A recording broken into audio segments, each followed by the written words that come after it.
Ladies and gentlemen, boys and girls, welcome back to yet another episode of the Man Knows Hip Hop podcast with me, as you all know, your boy Slack, and my co-host extraordinaire, E Major. Welcome again, episode 16, Man Knows Hip Hop, the podcast that celebrates and knows hip hop. Slack, what you saying, man? Yeah, bro, all good, all good. I don't even know what episode we're up to now. What is it, 16? 16, yeah, man. See that there, like straight in 16 episodes. Yeah, man, motoring on as we said that we would do. And this week, the topic is clans, posses, crews, and cliques. Reason for that being is there's been a bit of a cull of dope groups, posses, crews, and cliques in hip hop, man. Like, I mean, when we was younger, like it was all crews, it was all posses, groups. I don't see no rap groups now at all. Like it's all soloists. And I'm thinking a lot of that might have to do with people don't want to split the bread. Maybe the way that the streaming services work. I don't know, but it seems that people really ain't. They're collabing, you know what I mean? But then there's no real groups anymore. So I think that if we're doing this episode, man, representing the dope cliques that were in hip hop that we grew up with, and we're gonna break that down, man. So definitely let the people know what I go on, man. Yeah, man, it's gonna be a fun episode, man. So like you said, clans, posses, crews, and cliques. A little shout out to Helter Skelter there as well. So yeah, man. So we're going to look at a few different things. It's going to be a packed episode. We just thought we'd have a bit of fun with it, go back and forth. So we won't list off all the things we're going to be looking at. We'll just hit the people with them one at a time. But the first thing we wanted to look at was our top 5 favorite crews of all time, our favorite member from that crew, yeah, and then our favorite 3 albums out of that camp, yeah. So top 5 favorite crews of all time. Doesn't have to be like in a specific order. I know it's a big task as well. There's been a lot of crews, like you said.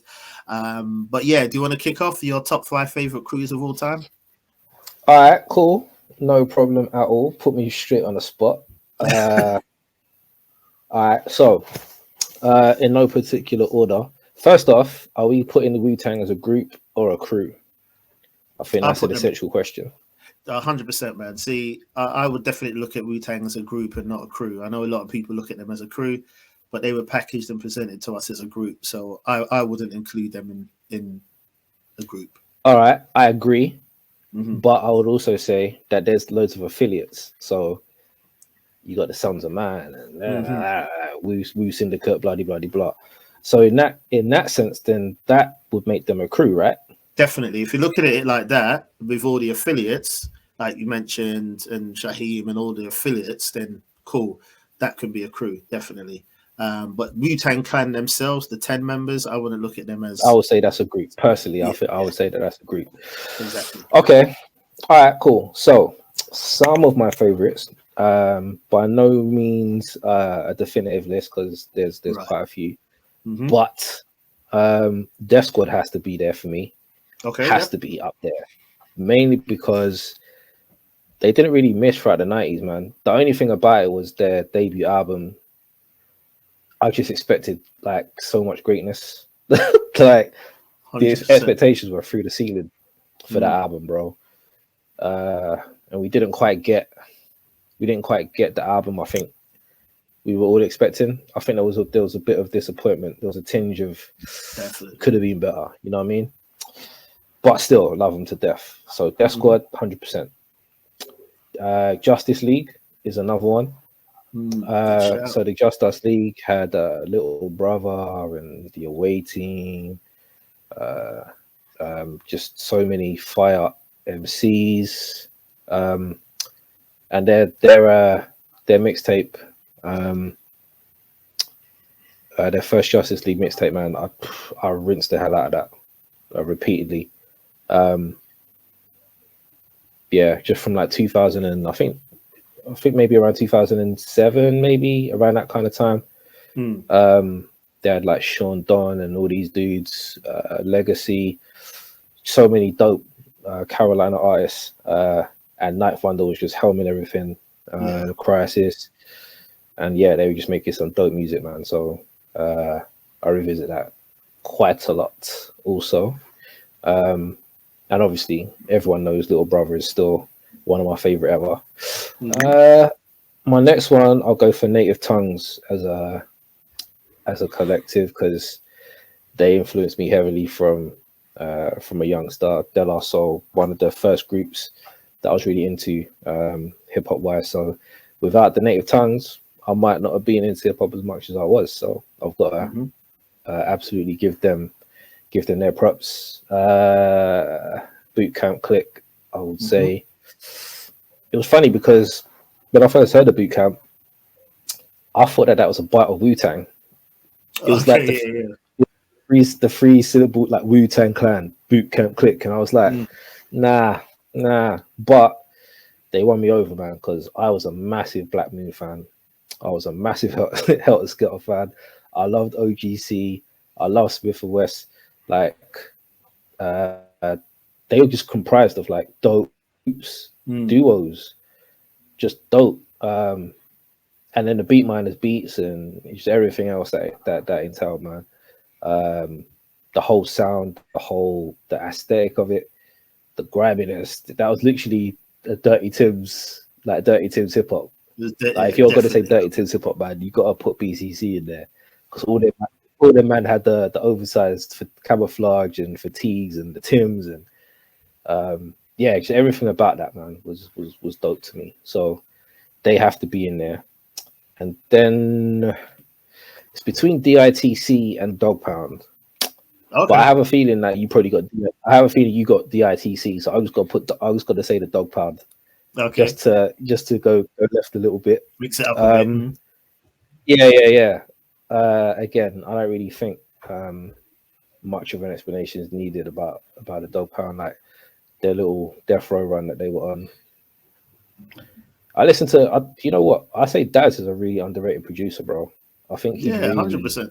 Really underrated in hip hop, man. That man has made some classy music, bro. So some of his production is just really dope. Corrupt, as we all know, Snoop. I was listening to The Chronic as well the other day, and I forgot how dope RBX was. I remember when RBX used to come on a tune, and everyone was like, "Oh shit, RBX!" Definitely, like bro. He was just different. Like, he wasn't your rapper's rapper, but the stuff that he was saying and his voice and stuff like that, it was catchy as well, man. Yeah.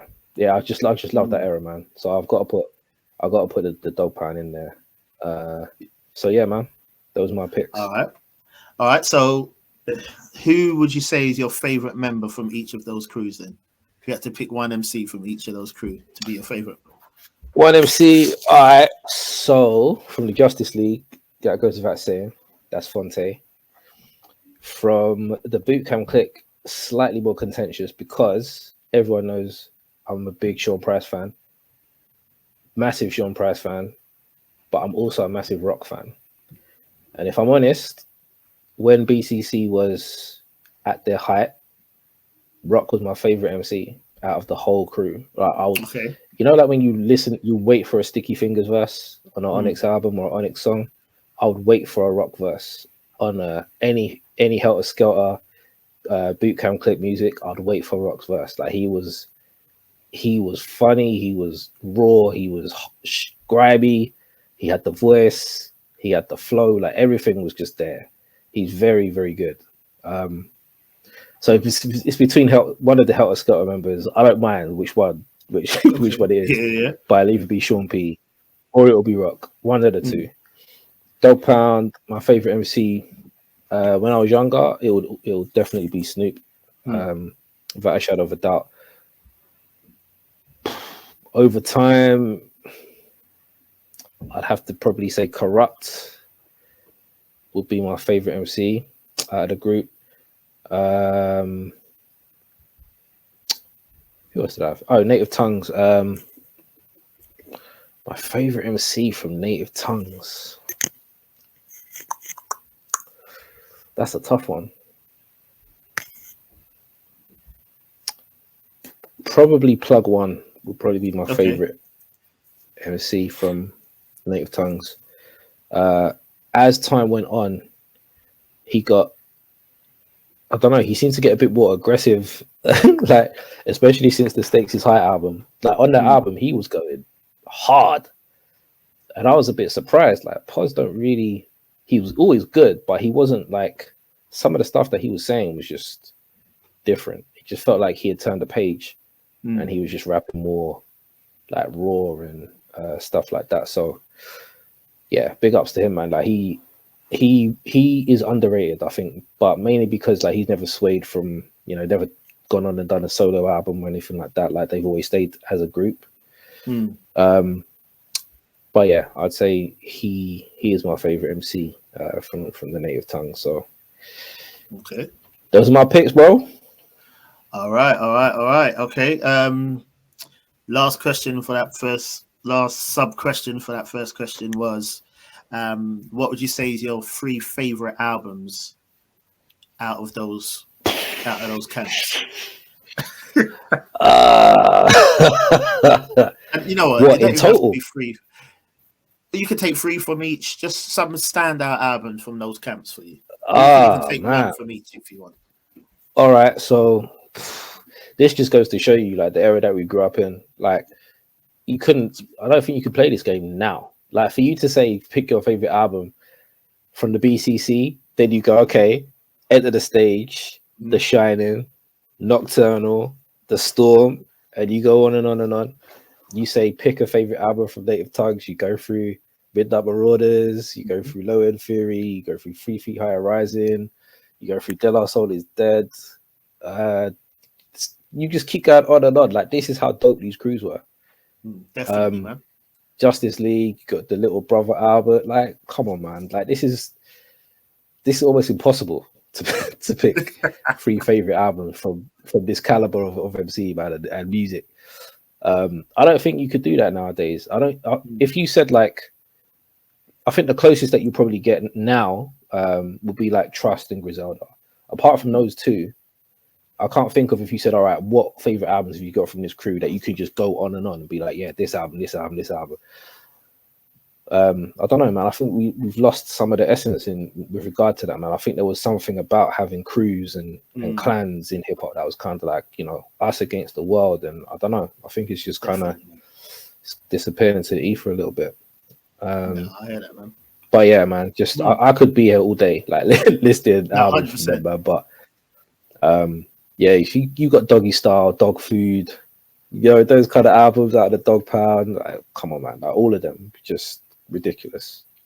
No, definitely, I hear that, man. Okay, the good picks, man, good picks. I'll throw my 5 out. Obviously, I had to write them down. So top 5 favorite crews, not in any specific order. Also looking at my favorite member from each, and a few standout albums from that camp as well. First one, same as you, Boot Camp Click. You know what I mean? You spoke on them, not really much more to say. Iconic crew, essence of hip hop, production, solo albums, group albums. Brilliant, man. You know what I mean? Yeah, Boot Camp Click, definitely. My favorite MC out of Boot Camp Click would be Sean P. Always has been. This is where me and you have spoken before and different before. Sean P's always been my favorite out of Helter Skelter. Like always has been from the jump. Obviously, Rock's super dope. You know what I mean? His voice, everything, his flow. He's exciting. He's comical. He's brilliant. We know that.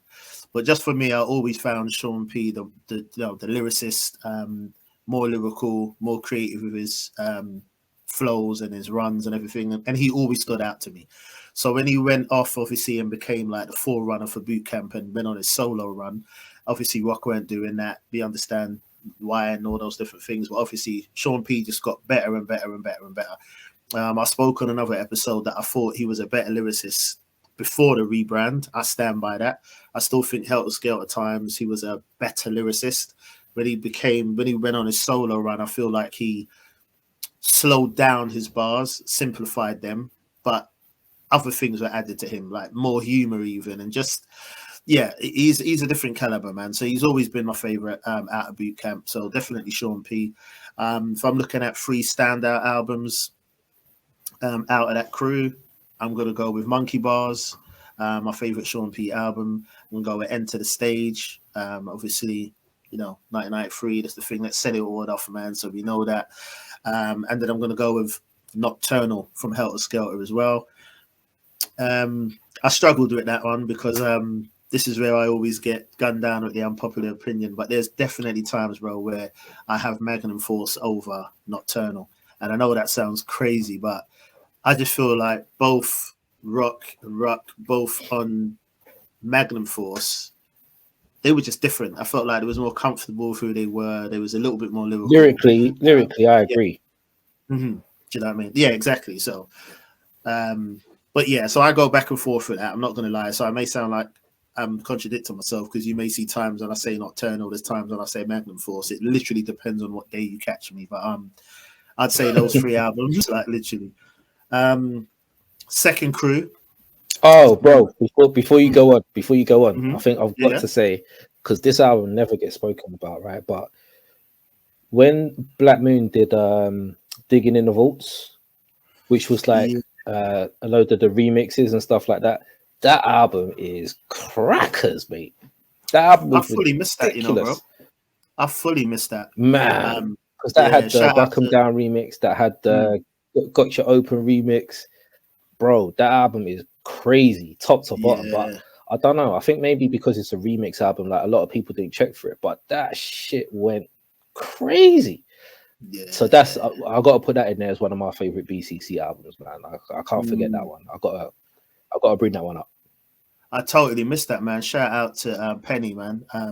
PB on the timeline.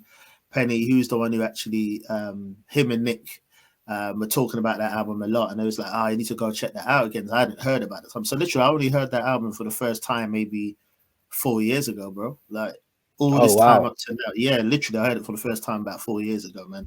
Like you said, I don't know. Wow. Don't know if I didn't pay attention to it or just slipped through the net or what have you. It's just one of those albums that I didn't hear, bro. But yeah, you're right. When I heard it, I was like, right, how did I not? It was a bit of a sneak attack album, though. To be honest, it was a bit of a sneak because I think a lot of people weren't really up on it when it came out. Because I know the only reason I really knew about it was because I was so high on the Got Your Open remix. Yeah, bro, I can't explain to you how I rinsed that song. Like that, it was almost unholy the amount of times I played that song. So when I knew that it was going to be on that album, I was like, I've got to get that. And then when I played, because most times when the remix albums drops and stuff, they're normally bullshit, bro. Like, let's not mess about. Like a lot of them are trash. And we're used to. So I wasn't expecting anything from it. Right, exactly. But when I played that, I was like, damn, like these songs are actually better than the originals. Yeah, man, that they did something crazy on that one for sure. Yeah, good shout, man. So if you're like me, to the listeners, if you're like me and you missed it, definitely check that out, man. It was satisfying, man. Second one, remember it's not in order. Second Crew, I'm gonna say Juice Crew. And I'm gonna say Deadly. favorite. Yeah, man. Favorite MC out of Juice Crew, I'm gonna say Cool G Rap.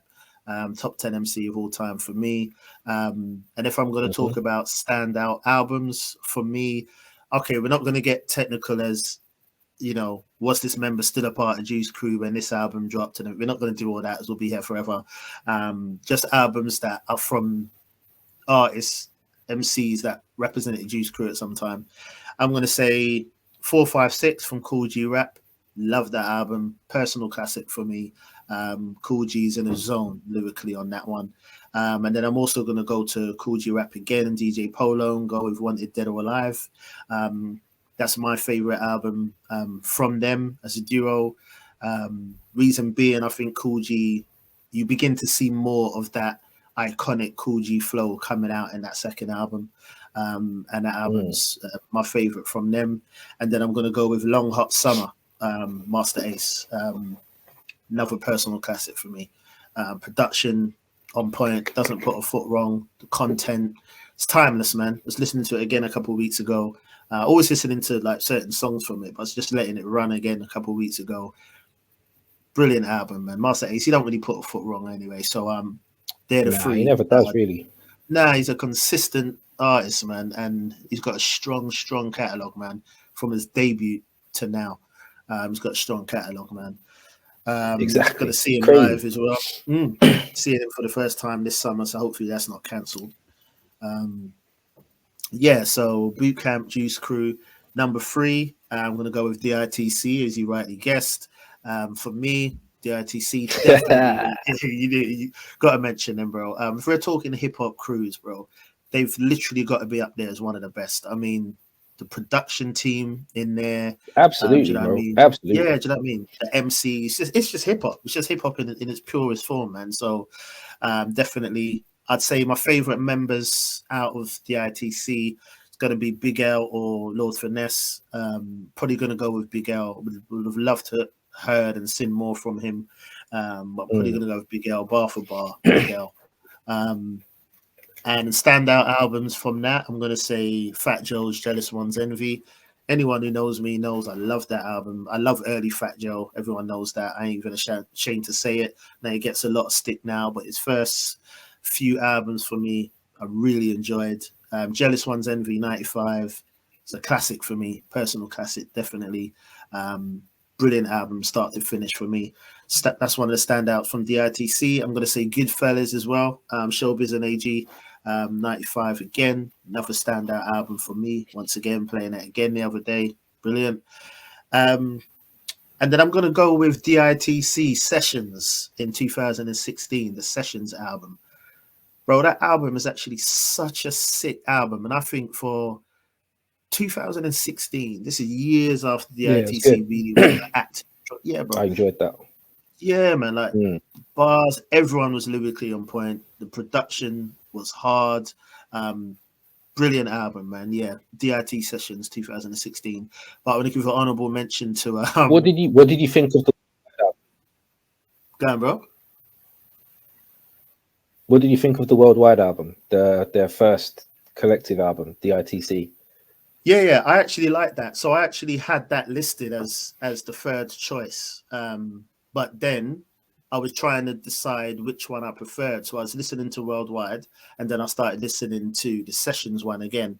And I actually prefer Sessions. But Worldwide is heavy, man. It's hard. Yeah, but I don't know what it is. That is a sick album. But yeah, it's hard, definitely, man. But it's just something about Sessions. I think because my mind is saying to myself, it's 2016. Look at the product that they're putting out so many years after they was all in their prime, so to speak. Do you know what I mean? They could have gave us that in 99. It would have still been like raw. Do you know what I mean? And they tackled a lot of issues and everything. And I just thought it was heavy, man. And Fat Joe for me as well felt like mid-90s Fat Joe again on Sessions. Do you know what I mean? Yeah. But no, Worldwide's hard. I like that. So honorable mention, I threw out Dime Piece as well. And also, heavy album in it. Yeah, you know what though, bro? Stunts, Blunts, and Hip Hop has to be up there as well for me personally. Yeah. That is classic album, definitely. That's a 6-back album for me, bro. yeah. That got a lot of spin when it dropped. There's no doubt about it. Heavy album, man. Definitely Jewels as well. OC's his first 2 albums. See, that's what I'm saying, man. This is what I was touching on before. It's hard. This is what I'm saying. Like, look at the albums that we're talking about from these crews, bro. From one crew. Yeah. We haven't even from one crew. We haven't even touched on AG's projects. Showbiz is like, come on, man. That's what I mean. Ridiculous. So strong crew, man. DITC, man. They can't be rated enough, man. Strong crew, man. So yeah, that's what I'm saying for DITC. So for my 4th choice, I said Hit Squad. Favorite member from Hit Squad, Reggie Noble. I'll go with Redman. 3 standout albums for me from Hit Squad. I'm going to say What the album from Redman. Hold It Down, Das Effects. I know technically Hit Squad weren't really saying much at that time, but Hold It Down, 95, Das Effects. And I'm going to say Strictly Business, 1988, EPMD. They're the 3 standouts for me. But once again, strong albums in Hit Squad, man. Would you say though that just putting it out there that I know what you're gonna say again. Redman being on Hit Squad, saying Redman as part of Hit Squad. I know technically when they came in, yes, you're absolutely right. But Redman identifying as Hit Squad, I don't know, man. That just seems weird to me. Like he's Def Squad as far as you know what I mean. Yeah, But yeah, I know what you're saying. No, When I they get came in, you. yeah, they was all the hit squad. But I think because they kind of split by the time even Redman's debut came out. You know what I mean? That was I don't know. 92. I've always just affiliated Redman with Def Squad, man. No, definitely. And the reason why I said what the album, because I know what you mean, that's what I'm saying, they'd kind of broken down a bit by then or what have you. But Redman, for me, when I fell in love with Redman, he was hit squad. Like when I think of Business Never Personal and things like that, do you know what I mean? Headbanger and that was hit squad. Do you know what I'm saying? The only people, obviously, you had the Das Effects, the PMD, the Fallout after that. But that was a K Solo. Yeah, that was a crazy crew, man. That's what I'm saying, man. So, yeah, got to mention Hit Squad. But the funny thing is what you're saying. The fifth crew that I'm picking is Def Squad. You see what I'm saying? So it's just times and different things. So, and once again, my favorite member from Def Squad, Redman again. So he gets 2 mentions here because I mentioned him for Hit Squad and also for Def Squad. So if I'm going to look at Def Squad standout albums, I want to say Muddy Waters, Redman, Eric Sermon. I want to say No Pressure. But saying man, why doesn't the album get spoken about more? That album is fire, bro. Hard album, man. It's a very hard album. But saying that though, Double or Nothing was dope as well. And Bon Diggy is actually probably my favorite Eric Sermon single. Do you know what I mean? He has some songs on the album, Double or Nothing. He has some jams definitely, man. Definitely, man. But yeah, I'm gonna go at No Pressure. And then I'll say probably the most beautifulest thing in the world, Keith Murray. So yeah, that's my 5 Do you crews. prefer the most beautifulest or Enigma? Most beautifulest. Yeah. Interesting. Yeah. Okay. And you know what, bro? You know what let me down with Enigma is that how can I put it, man? I felt like the production was brighter on Enigma. It didn't feel as it felt brighter, grimy, more polished. Yeah, it felt more polished. You know what I mean? But I don't know what it is about Enigma. There was probably 4 tracks that I loved, that I rinsed, played all the time. And I don't know if it was because of that I never gave the rest of the album much attention. Whereas Most Beautifulest, that just used to run 94, 95, that used to just run. But I never gave Enigma the attention I think that I gave Most Beautifulest. So that's probably why I rate Most Beautifulest more. Do you know what I mean? If I sat down with both of them now, it may be a different story. But interesting. Do you know what I'm saying? Good album though. Enigma's it was a good album. I played I played Enigma the other day. I was just flicking through, just looking for something, and I was like, I ain't listened to this in a while. And I didn't skip nothing. Like, there's some, literally from top to bottom, I really, really like the album to this day. Like, I think it is a very dope. I didn't skip nothing. I think even maybe like the very last tune, I can't remember what it was now. But then he had Well Be Free. I think that's like the penultimate song on there. And I thought, and I loved that tune. Like, I loved that song and Magnifique and all them tunes. Like, just so many jams on there. Even the song that JD did for him, Dangerous Grounds. Oh, that and that's a Buster, isn't it? Yeah, I like that. That tune crazy. And even that. Yeah, I really like the album, man. I like the album. It's a good album. It's a good album, definitely. Yeah, I think the only song I didn't like was Rhyming with Kel. That one rhyming with Kel Vicious. That's the only song I'm not a fan of. But the rest of it, bad. Yeah, I'm gonna revisit it actually because hearing you talk man, about it, you have to. But yeah, I always prefer. Yeah, I played it the other day. I was impressed again. And also the Eric Sermon Insomnia album as well, man. The album is hard, bro. Definitely. Yeah, man. Yeah. 100% dope album, man. Eric Sermon, we all know he deserves his flowers, man. Top 10 producer for me. Yeah. Absolutely. Definitely. Absolutely. All right, bro. Who's next, man? All right. So those are my choices. So the second question we was going to look at was who would you say is your favorite current crew, your favorite member from the current crew, and a standout album from that current crew? Oh, man, this is too easy. So, current crew, because there's not many of them around anymore. Griselda, quite simply, is my favorite current crew. My favorite member of Griselda is Conway. Benny I like a lot, but I don't know.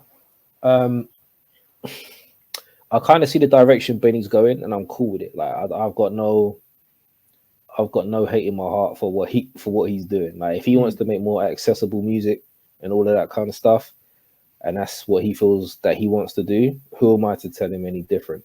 You know what I mean? Do what you're doing. I didn't enjoy Burden of Proof. I don't know. It just didn't connect with me at all. I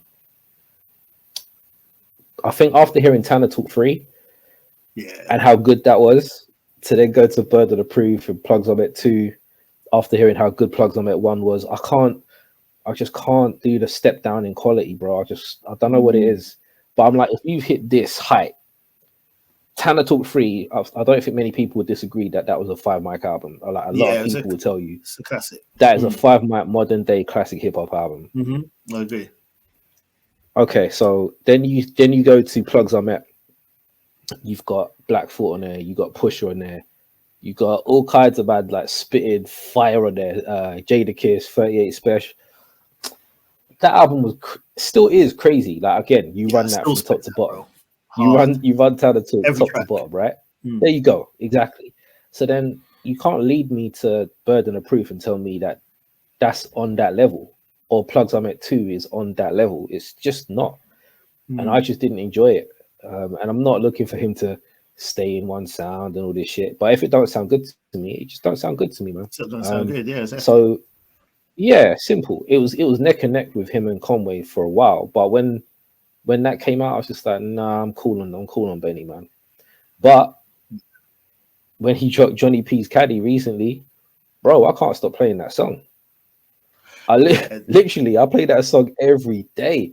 And after I've played it once, I have to run that shit again because that is a fucking banger, bro. I love that tune.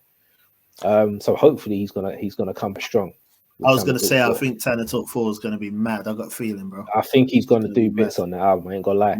But Conway, man, I don't know, that Conway's just different, bro. I love his he's got a sense of humor. Like he's got a dark sense of humor. He's grimy, but he's clever. Like he's very witty with his stuff. He chooses some good beats. Yeah, I fucks with Conway just heavy, man. I think he's just.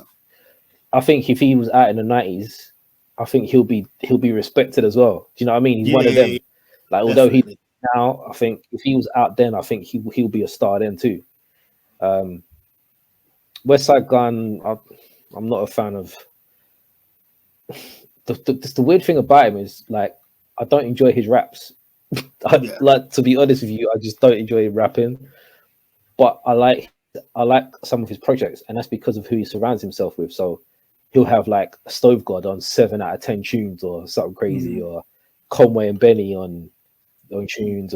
But if it's his verse, I couldn't tell you what he says because it's just a verse to me. Like I don't really pay attention to because it just feels like he just says stuff. But definitely. So to me, he's the weakest member of the crew to me. But Conway, yeah, different level, bro. He's like that verse on the cow. I was spitting that the other day, and yeah, just different level, bro. So, and what was the last one? So, favorite member? Oh, favorite albums. Or standout like albums. I just said, Tanner.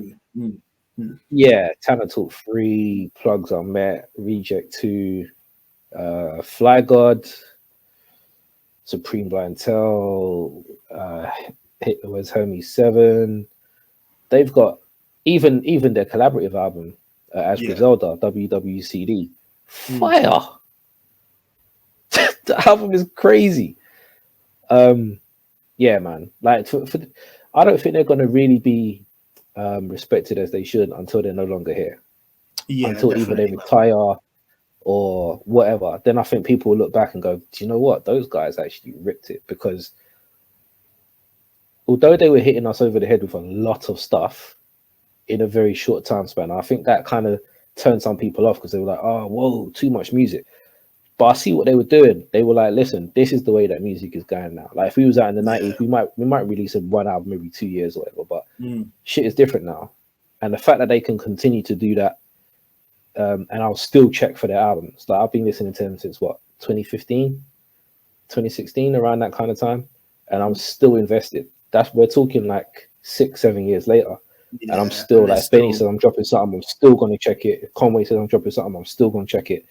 And you know, the attention span of the average listener now is non-existent. And they've kept. If you look at their releases, bro, like even the ones I've just said, but there's more on top of that. There's Hall and Nash. There's the Griselda Ghost. There's loads of other stuff. I can't give them nothing but respect, to be honest. I think that they've done an amazing job.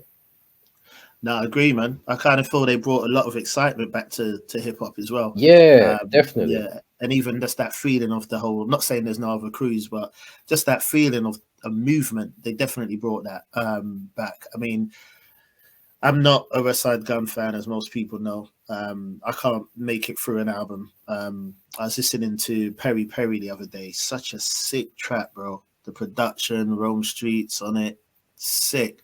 But it's like, soon as West Side comes in, man, I need to stop it. No diss to him.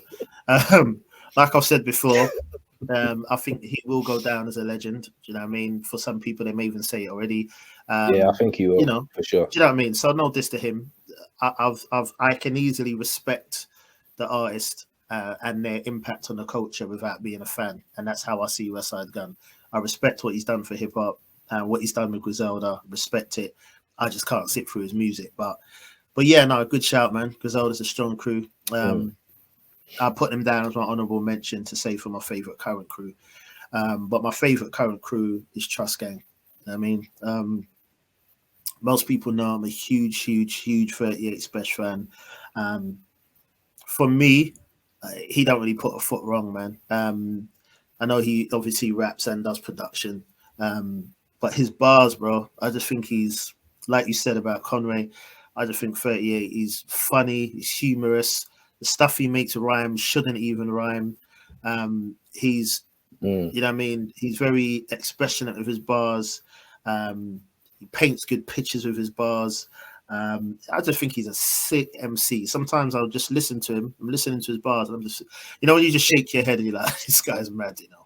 Like, it's just like, I used to do that all the time with Redman. Yeah, right, that's like, what I'm saying. Just shake your head, just like, that's it. Exactly, man. And to be honest, I think he's got one of the sickest voices in hip hop. Do you know what I mean? 38 especially, just his voice as well. And people might say, oh, what's the voice got to do with anything? Bro, if I can't listen to your voice, if I find your voice annoying, I can't really listen to you, can I? That's what it does with Conway as well. But 38's voice is sick. So he's easy on the air. He's a good rapper. He makes good beats. He's hungry. Big 38 fan, as most people know. So yeah, I'll say Trust. Obviously, we know the crew's strong. Do you know what I'm saying? Don't think there's a weak member in Trust. I know it's only a small crew, 3-4 people, but there's not really a weak member. I think they're all strong. All of them are dropping decent albums. We know Shay Noir right now, probably one of the best MCs in the game. The production that she's even doing, the tracks that she's dropping, that Food for Thought is hard. Yeah, it's good. Do you know what I'm saying? Good. She keeps getting better and better. Do you know what I'm saying? The other day I went right back to some of her earlier stuff, and she just gets better and better. You can hear the confidence, the growth, even the breathing when she's spitting. She's just getting better and better and better. Do you know what I'm saying? You see the progression in what album was it that she did? She did an album, was it Late Night or something? 12 something? Oh, After 12. That's it. The progression between that and Food for Thought, like the way that she raps, like she sounds a bit more commanding on Food for Thought. Like her mic presence is like, it's like she's elevated her voice a bit. Like when she's rapping now, you can tell like she's coming into her own. You know what I mean? That's why a lot of times, like I say, when people are talking about, you know, if you're comparing someone's debut album against someone who's, I don't know, 5-6 albums in, like you're supposed to get better. It's like, when I play ball and shit, like I'm not going to be better at 16 than I was at 21 because I've learned a whole lot more. Do you know what I mean? Like, why would I expect an MC to be better, you know, when they was 20 as opposed to when they was 30? Like, you've got so much more life experiences. You spent time in the studio. You know what works for you. You know what doesn't. Like, you should get better, right? And she's demonstrated that. She's got better and better, like better every single time. Like, big respect to Shay Noir, and for her to be doing her own beats as well. because sometimes when artists do their own beats, man, I'm like, it lets it down. Yeah, but man. She's on point. Do you know what I mean? Yeah, that happened to me with Eminem, because Eminem, when he first come out, and you know what I mean, his beats were decent. He had the Bass Brothers, Dre, and then he started doing his own stuff, and I was like, these beats are just rhythmless, bro. Like, just can't. Yeah. I can't do bad music. So it's good to see them still putting out, you know, quality, even though they're producing a lot of their own stuff as well. So yeah, that's a great shout, bro. Yeah, man. Shouts to Shay as well, man. But yeah, so Trust, my favorite current crew. If I'm going to look at a standout album, I'm going to say probably, it's going to be something from 38, man. You know what? Take your pick, seriously. And I'm literally just thinking, I don't know, because I want to go with what I've been listening to a lot is 6 Shots. Do you know what I mean? I know it's only a short project, but every track's hard on that. Interstate as well. Was playing that yesterday. Hard, man. You go back to his 38 samples of Raw. Yeah, he's just got a lot of just good music, man. Yeah, definitely Trust, man. They're not really putting a foot wrong for me at the moment, so that's what I'd go with for my favorite crew, man. And currently, cool. All right. So this is a good one now. So next one is yeah. This is from any era. Most underrated crew in your opinion. Well, not the most, but an underrated crew in your opinion. An album from them. Yeah, an album from them. Yeah, underrated crew and an album from that crew.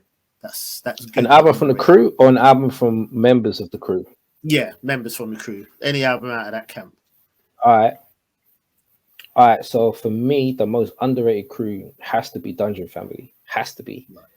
Because Outkast, yeah, they're revered, they're great. You know what I mean? One of the greatest duos of all time. I've got no disputes about that whatsoever. But let's not ever discount what the Goody Mob did on their first 2 albums either. Soul Food is one of the greatest hip hop albums I've ever personally heard. Like, that album is crazy. Organized Noise, like, again, their production on the first few Outkast albums, the first Goody Mob album, and a slew of other stuff. That's some timeless production, bro. Like, that's live instrumentation, and the grooves and everything about it was just lush, just gorgeous production. The rappers were hungry. Like, if you listen to a lot of the raps on the Goody Mob album, the Goody Mob debut album, Soul Food, just like CeeLo was like killing it on there. Every rapper brought their A game. Just top to bottom, just flawless, self-playalistic. I've never skipped a song on that album. Crazy album. ATLians, I know that Outkast started producing a lot of their own stuff by then, but a lot of people, that's their favorite Cast album. Aquem and I don't need to say no more. But then they did the Dungeon Family album, Into Darkness. Oh yeah. Yeah, the rated album, bro. They had Witch Doctor and Calhoun and all those dudes on there. Highly underrated crew, bro. Like, if you got a crew that gives you know what I mean, Outkast, Goody Mob, Witch Doctor, Calhoun, what's that dude? Big Rube, all these dudes. Man, so much talent, like an abundance of talent was on that crew. Agreed. I just don't think that they got. I don't think that they got their just due, man. I just don't. I think that Outkast are respected, but I rarely hear people talking about Dungeon Family, like hardly ever, to be honest. Why do you think that is? I was literally just gonna say I've got no explanation for it, because for what they achieved and the time that they did it, like if you think back in '94, no one was really checking hard for down south albums unless you were down. Like when I was in New York and shit, and I'm talking to they wouldn't never listen to an Outkast album. And that's not just them, that's them. They're like, that was widespread. Yeah. People in New York weren't even listening to West Coast artists, like let alone down south artists. True. So I don't know if that was a thing, because my starting hip hop was so kind of East Coast influence. No, that's kind of true. But I guess I listen to everything. So as much Ice Cube as I listen to, as much De La Soul as I listen to. You know what I mean? So it's kind of both of them. But I don't know if that was something to do with it. Just the fact that they weren't from New York or LA. You know what I mean? Yeah. And they were from Atlanta. I don't know if that was something to do with it, but whatever it is, it needs to cease because they are like one of the best crews in hip hop, and I think that they deserve their flowers. So I'm giving them to them today because they played a big part, man. And for that time, for them to be that good, where Andre's literally got to say the South's got something to say because no one was checking for them. They were like, listen to these country bumpkins, like what? But for that album to be so hard and then follow it up straight away a year later with Soul Food, come on, man. Yeah, no, definitely, man. No, that's a good shout, man. Dungeon Family, yeah, good shout. All right, so I'll say underrated crew. I want to give an honorable mention to Liquid Crew. Obviously, Alcoholics, good shout. Exhibit. You know what I mean? Some good albums come from there. If you're looking at King T's first 3 albums, all fire. Alcoholics. King T was a beast, bro. He never gets mentioned. You know what I mean? I don't really know what it is. I don't know. Man. I think for some people, they just, and this is no disrespect to him at all, but I just think for some people, they just lack their X factor. Do you know what I'm saying? It's just something about them, I think, that just doesn't grab people's attention. So for those who listen to it and hear it, they're like, yeah, this is actually fire, but there's just something about them that don't grab people's attention. I don't know what it is. And I think that's a lot to do with Outkast and Giddy Mob as well. I think Outkast, they're easier to package, do you know what I mean, than Goody Mob, if you know what I mean. So definitely, Mob don't have I don't know how they managed to do Goody Mob, to be honest with you, bro. Right, is that what I'm saying? That's true. I don't know how they managed to do it. So it's weird. It's one of those things. It's weird, but definitely, yeah. King T Fire. We all know Alcoholics album, Coast to Coast, for me, personal classic. Crazy. Yeah, just you know what I mean. So that's an honorable mention. Actually. Yeah, I would rather just have that as my mention. But anyway, I was going to go with also Terror Squad. And I know some people are going to laugh because I just know the stick that Fat Joe gets, man. But if we're looking at underrated crews, when you have an MC in a crew that is just so good and so dominant, you kind of don't really pay attention to the rest of the crew. Do you know what I mean? But I think Terror Squad were underrated. I remember 95, 96 times, obviously, always hearing about Terror Squad through Fat Joe. Pun is insane. We know that. Fat Joe was dope back in early 90s to late 90s. We know this. You know what I'm saying? Armageddon. We never really got the solo album that we should have got from him. But it should have been late 90s, early 2000s. Sick MC, Armageddon. He's almost like just a tear down from Pun. Sick MC, Armageddon. Cuban Links. The potential was there for him. I actually thought he was dope. And obviously you had Triple Sace, the other members. Did you hear his album though? I did, and it was disappointing for me. I don't think we talked about Cuban Links, yeah. It was. Yeah. Kind of glad that album got shelved. I listened to it and I was like, this ain't it. Yeah, because I was waiting for it and I was like, everything just fell apart. You know what I mean? Because a lot of them people, like when Fat Joe was doing Jealous One's Envy, we know we were shouting Terror Squad and all of that, but you had the whole like the Full Eclipse crew in it. Like you would hear Full Eclipse being mentioned a lot. Them lot, Triple Sace, Pun, Cuban Links, I believe Armageddon as well. Them lot were a crew with Pun. Do you know what I'm saying? They were a crew. They were the ones that really had the bond. Then obviously Big Pun saw Fat Joe one day, rap for him. We know the story. He ended up signing him and they amalgamated. But no disrespect to Fat Joe, but what I'm saying is Pun was the glue for Terror Squad. Do you know what I'm saying? So obviously when Pun died, it's just like everything just fell apart, man. But if Pun was still around, I think Terror Squad would have been a force to be reckoned with. That first Terror Squad album was hard. Take away some of the radio reaches. The first Terror Squad album, I think it was 99 or 2000. Would have been 99 because Pun died in 2000, and so it would have been 99. Hard album, do you know what I mean? Yeah, good album. So I want to say Terror Squad is an underrated crew. I think they would have done good things, man, if Pun was still with us. Do you know what I'm saying? So yeah, that's who I'd go with. And yeah, the album I'll mention, I'll just say the Terror Squad first album. A lot of people, when they think of Terror Squad album, they think of Lean Back Terror Squad and that album. Do you know what I'm saying? But the first album had some heat on it, man. So I'd go with that. Yeah, man. So next one. So we're gonna look at what crew disappointed you the most. What crew disappointed you the most and why?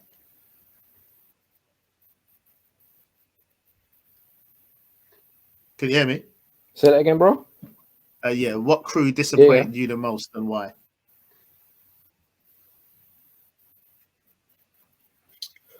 Oh, what crew disappointed me the most? What crew disappointed me the most? That's a good question.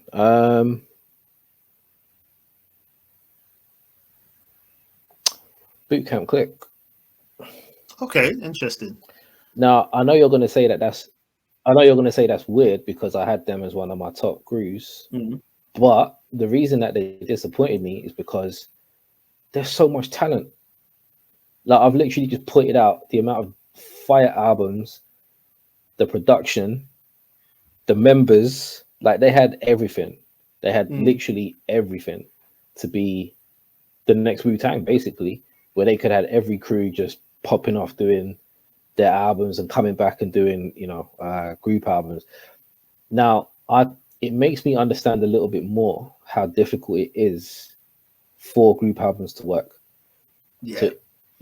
For Enter the Wu-Tang to come out and be, so amazing out of the gate, they were never able to capture that again. Why? Because for you to get that amount of people around the table and agree on a beat, agree on a verse, you know what I mean? Agree on what song should be on the album and X, Y, Z. I don't think Buckshot was as much of the glue as RZA was, because RZA was doing all the beats as well as being, the focal point. Buckshot was like, the lead MC of the BCC, but I don't know if that was because Black Moon came first. I don't know how it worked. Right, exactly. So when I look back and I think of everyone that was on that, Duck Down, Boot Camp, Starang, Rock, Buckshot, Smith and West, like, bro, do you know the albums we should have had for these dudes? When that album came out, bro, I can't tell you how much I was looking forward to that BCC album. Oh, for the people, bro, because you used to see. Do you remember back in the days, like you see the adverts in the source, so the source will give you like a whole page coming soon or whatever. So I remember seeing that coming soon, and I'm like, oh my god, this is gonna be the most fire album of all time. And then it came out, bro, and it was just like, what the fuck? What is this? I was disappointed. I ain't gonna lie. Yeah. Oh man, like I was expecting beat miners all over the place and Helter Skelter going crazy, OGC going crazy, and bro, we didn't get none of that. We didn't get none of that, and even the albums after, like, just none of them were good enough. Like there might have been songs on there, like I Love Here We Come, and they had another couple tunes that I like, but as an album overall, they never did it. And just looking at the amount of talent that was at their disposal, bro, we should have had multiple fire albums from them. Multiple fire albums. Like as a collective. Not as, because we know that they did brilliant things as duos and crews and groups and whatever. But when they all came together, that should have been a megaton bomb on hip hop. Just like what the Wu-Tang did. Because they all went off and did their own shit, but they still got Enter the Wu-Tang. BCC don't have an Enter the Wu-Tang, and they should.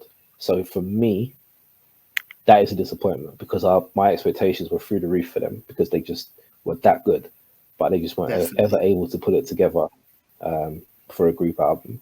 And that's the one regret that I have with BCC. Obviously now with Sean P not being here, they can never do it again. You know what I mean? Yeah, no, definitely, man. So we'll never get it. Man. Yeah, it's true. That's a good shout, man. Yeah, very interesting point. When you first said BCC, I'm thinking, how, but no, you break it down like that. It makes sense. Yeah, do you know what I mean? But no, I got what you're saying. Yeah, no, I love them still, but we just Of never course, got that man. album, bro. It's a disappointment. Yeah. Of course, man. All right, so I'm actually going to throw two at you. I'm going to say What about you, bro? Yeah, I'm going to throw two at you. I'm going to say one, the commission. I know this might actually be cheating because they never actually gave us any work like that, but I was disappointed because it never happened. Do you know what I mean? I think the commission could have been insane. Do you know what I'm saying? Obviously, That's harsh, bro. That's harsh. It is. I get that it. That is so harsh. But bro, do you know how excited I was? Biggie didn't choose to die, bro. That's crazy.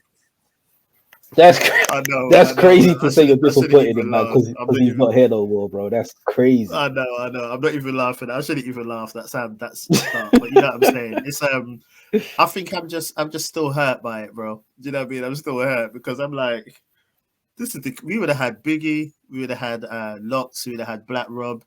Do you know what I mean? We would have had Charlie Baltimore, Jay-Z. Bro, that would have been an insane project, man. Do you know what I mean? So yeah, obviously, and hopefully Puffy wouldn't have been nowhere near it, bro. He would have been dancing and doing take that everywhere, bro. You know that every other bar would take that. You know what I'm saying? So it's a shame, but yeah. So we'll leave that one then. It's true. You know what I mean? Poor Biggie didn't ask not to be here, but I need to say the firm then, bro, because obviously, you know, Nas, you know. That needs not saying anything. For me, I think AZ is one of the best spitters in the game. Around that time as well, I know you're not an AZ fan. I know, but I just think his flow, bro. Like I was listening to. All right, let me ask you this though about the firm. Yeah. Let me ask you this question. Mm-hmm. Do you think the firm would have been better if they stuck with Cormega instead of Nature? Yeah. I do. But I do, and I was kind of disappointed when Nature first came on the scene because I don't know about anyone else, but for me, I was like, who's this Nature dude? I wasn't even feeling it. I was used to commit. Do you know what I mean? From affirmative action, that was the firm for me. That's what I wanted to see. So when Nature came in, I didn't like Nature at first. But obviously, I've grown to appreciate Nature a lot more. I think he's a sick MC. But I just thought with Cormega, that original, you know, like how Slaughterhouse come together. You know what I mean? They feature on a track or and they end up being a crew. It's just something authentic in it that was just birthed accidentally and it's organic. I just felt like they done that track together, affirmative action. The energy was there, the vibe was there. We wanted a firm project. It was like, yeah. So with that swap out, I'm like, I was a bit disappointed, but I thought, okay, it can still work. But then, like I said, AZ, top tier MC for me. Foxy, sick MC. We know that. Nas is Nas. Dre behind the boards. It just felt like when it dropped, bro, it's still to this day one of the most disappointing albums for me. Probably like 3 tracks maximum on there. And if you're looking at the caliber of MCs, same. Do you know what I mean? And producer. I mean, Dre's top 5 producer for me. And a lot of these MCs are top tier MCs. It should have been a brilliant project. So definitely one of the most disappointing crews for me that had the potential to just do something really good, man. And if at the risk of getting, do you know what I mean? At the risk of getting gunned down, I didn't like the firm track on Nas's new album either. You know what I'm saying? Didn't like it, bro. I didn't want to hear them together for that, on that type of track. I think it was just a weird time for Dre because Dre was clearly looking for something to revitalize him. It's like he left Death Row like traumatized, like whatever it was that he was seeing going on there. He was like, nah, you know what I mean? He was like, I don't want no parts of this. And it's kind of like he I don't know, he lost his mojo. And I think he'd be one of the first to admit it because I heard him talking before and he was like, you know, if this skinny white dude in a yellow tracksuit or whatever it was when he first saw Eminem, if he never came along, who knows? Because that femme shit was a flop, bro. And I think he said it himself. He said it himself on the track. He was like, the firm flopped. And I'm like, Yeah. at least you acknowledged it, because Yeah. from what we expected, as you said, from Dre to be, you know, one of the greatest producers in hip hop, like regardless of what people say about him, he's one of the greatest producers in Yeah. hip hop. Period. Agreed. End of story. Mm. And Nas, one of the greatest rappers in hip hop. That should have been like off the charts. Like, we should be playing the firm album to today. The Exactly. only people I know, absolutely, bro. The only people I know that that love the firm album to death are from Queens. Mm. Like, Mm. a couple of my cousins and, you know, their friends and whatever. They're the only ones that I know at the time that were like big on this album and try to convince me that this album was fire. I'm just like, number one, I wasn't feeling the lineup anyway. I don't know. It just seemed weird. Yeah. Like you said, when Nature came in, I was like, who is this Nature dude? Like, Right. the first time I heard of Nature was then, actually, because it wasn't until he had a song on that In Too Deep soundtrack that I liked. Because 50 had a couple tunes on there. Nature had a tune on there with Nas that was hard. Yeah. Mm. Yeah, so after that, I was like, okay, Nature's okay, but I think it would have been better with Cormega. Definitely. I don't know. It just didn't. It felt like it didn't feel organic. It felt like, let's put all these ingredients in a pot and let's just kind of hope for the best. You know what I mean? Yeah, but I agree. Something like Native Tongues, that felt organic. That felt like they were real friends who made music, and you know what I mean. You get something beautiful that comes out of that. That's why I think like Busta Rhymes and Q-Tip, whenever they get together, they never miss, because you can tell they've got that chemistry. Like, they're real friends. Like, they real, you know what I mean? But I didn't get that feeling with the firm that they were real friends or buddies or you know what I mean? And I'm not saying you have to be buddies to make good music, but I'm saying like that they just didn't have that chemistry. Yeah, I just didn't believe that they were a crew. Yeah, no, it's needed. Because that should have been something great, bro. Seriously, it should have been great, man. But nah, 100%, bro. That's one of the greatest letdowns in hip hop, as far as I'm concerned. I agree, man. I agree. Yeah. All right. So, yeah, man, that wraps up another episode. Before we go, last what one. Honorable mentions you got? No. You're funny. No. I was no.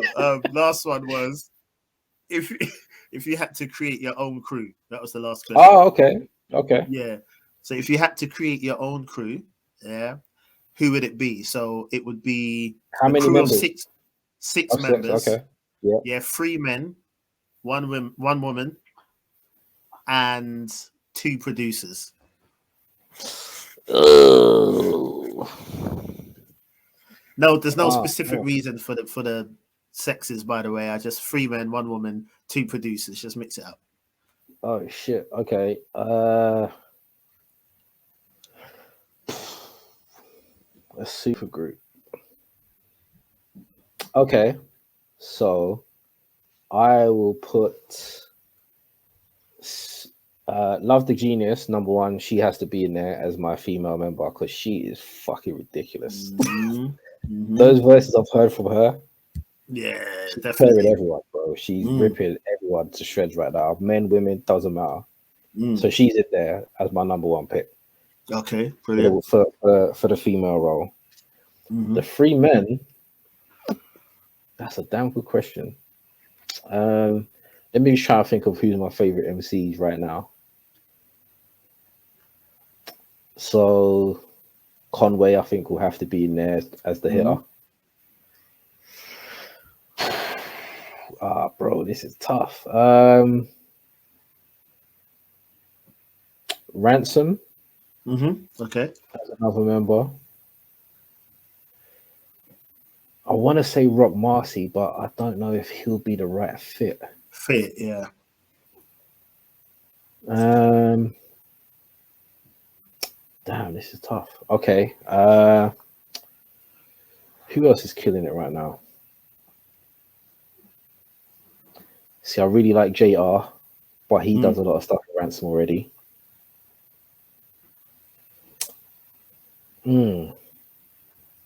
third member. All right, let me go to the producers and I'll come back for my third. Okay. Member.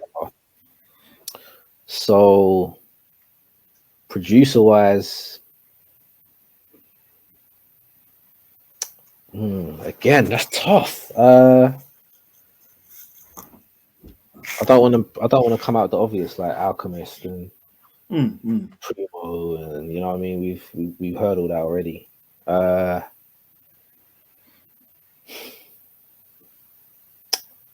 don't know. I'm stumped with that one, bro.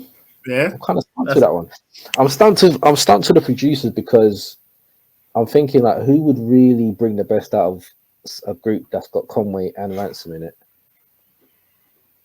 Because those two, I think, would create a nice dynamic. Conway with just the bars, Ransom with the more kind of let me make you think. Maybe Rock Marcy could fit in there because he can do both. Exactly. He can do both pretty well.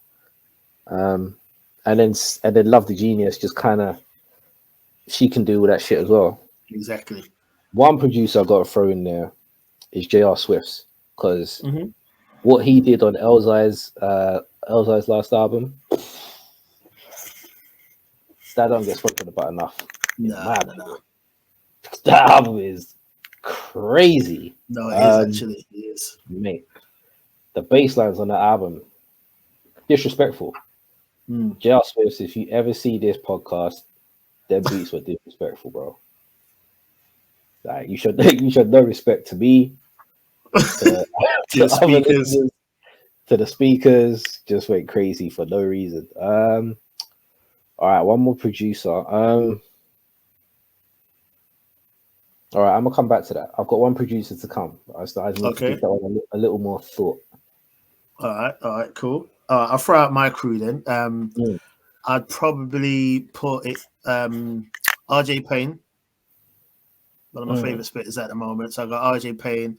I'm gonna go with Flea Lord. I like their energy together. I could listen to the projects of all of them.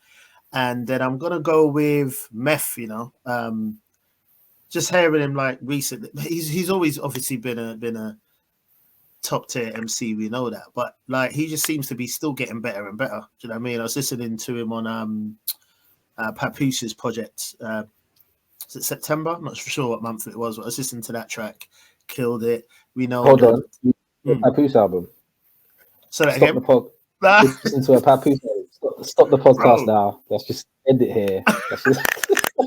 I was checking out his monthly drops, isn't it? Dude can spit. I don't know what it is about him. He don't connect with me very well. Like, because I think we were talking about Flea doing his monthly drops, and then someone mentioned Papoose is doing monthly drops, and I knew about them. I heard a couple, but I don't know what it is. He just don't have the. He can rap, man. There's no doubt about that, but I don't know what it is. But I don't know what it is either. Maybe it's his name as well. I don't know. Something just doesn't. Yeah, something doesn't connect. But I'll never say you can't rap because that would be of course. He's I don't know. Something just. I don't know. Yeah, I don't know. I wouldn't check his. I wouldn't be like, oh, throw a Papoose album on. You know what I mean? Right. I was more listening out of like, let's hear what he's saying. You know what I mean? But like you said, I don't think I've got any desire to say, let me hear Papoose. I was more listening like to hear what the monthly drops were like. You know what I mean? And then just hearing Meth's verse on that, it's like this guy, man, you could still just put him with anyone today, and he's still just gonna be like, he's got it, man. So probably those three. And he doesn't cost you still. And exactly, there's depth as well, man. So, but it's those crazy three. When you think about it, it is, because a lot of people they use that just to be lazy with it. Do you know what I mean? Throwing just to fill in the sentence. They'll be like, exactly. Let me throw a few fucks in there. Exactly. So, you know what I mean? But yeah, he's top caliber, man. So female probably go with Sar Rock to go in there as well. I think she's dope. Very good, man. You know what I mean? Production, I'll probably go with Apollo Brown and you mother. Yeah. That was literally who I was thinking that I'll put in as my second person, man. Shit. Yeah, Apollo. And I know what you said about it, we've heard it before, but I've got to put Primo, man. I just feel like I'm committing a crime if I didn't. I was gonna put him, but then I thought that's too obvious. So I wanted to try and pick something a bit different. All right, cool. I've got it. V-Don. Right. Very good choice. V-Don will be my second producer. V-Don, JR Swifts, get out of here, bro. That'd be insane. That'd be insane. But yeah, man. So yeah, that's our cruise, man. So anything you want to throw out or anything before we wrap up? As usual, man. Just the usual big ups to everyone for checking us out, for your views, your comments, bigging us up on the timeline.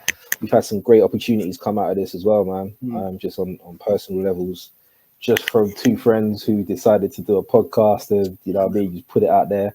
You know what I mean? So yeah, man, many blessings coming our way. So thank you everybody as always for checking us out.